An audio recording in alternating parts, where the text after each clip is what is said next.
Hello，大家好。近排咧收到好多朋友仔或者家長嘅查詢，關於咧喺微信小程序開球網入面咧點樣去幫自己啦或者小朋友咧去進行呢個比賽嘅報名。咁今日咧呢段片咧就係要分享當中嘅步驟啦。咁現在咧我就先進入咗開球網嘅小程序入面啦。咁但係咧佢好衰啦，有時候咧喺個定位上面咧唔係定位到香港，有時係深圳啦或者係北京。咁唔緊要嘅。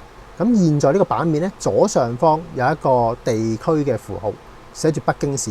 撳落去之後咧，咁然之後進入咗咧地址搜尋呢個版面。咁啊撳搜尋啦，撳翻輸入翻香港。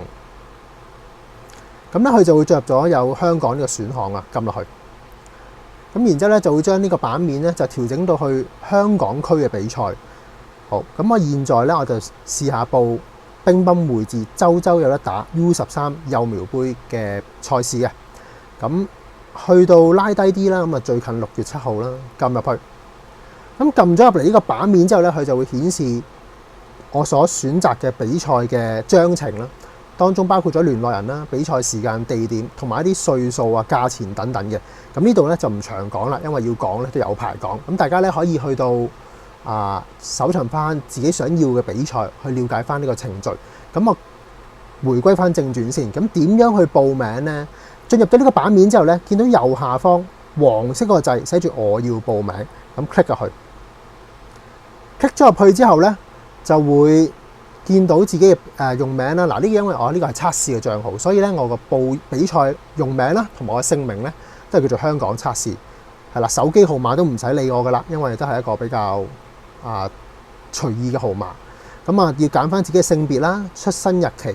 咁因為呢個比賽咧係 U13嘅，咁所以咧我就求其揀一個日子啦。咁我就今日5月28，我5月27號出世啦，尋日出世嘅，睇下得唔得啦？好啦，咁如是者咧，最後咧下面咧仲有呢個開球網公平競賽承諾。咁呢度咧需要剔一剔，係啦 ，confirm 會遵守當中嘅承諾啦。然之後咧去到最底有個橫巴，橙色嘅橫巴寫住立即報名，咁撳落去。好，因為咧我生日期咧原來係唔夠歲數噶，所以我要調整一下啦。好，咁我改翻係2015年啦。好，再試多次立即報名。好啦，嗱，去到呢個版面咧就代表咧報名已經完成噶啦。咁然之後撳一次報名已完成。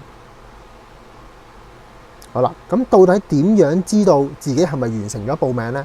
撳翻去呢個比賽當中，咁然之後咧去到頁面嘅左下方，我要報名上少少，有個參賽名單，撳落去。好啦，咁就見到咧第6個香港測試呢個球員咧就已經成功報名，咁就可以 confirm 到自己係已經成功報名噶啦。咁今日咧就係分享咗呢個開球網小程序比賽報名呢個流程。如果大家喺未來有任何嘅其他問題需要查詢嘅話咧，歡迎隨時聯絡我哋，我哋會為你尋找解決方法。今日到呢度啦，再見，拜拜。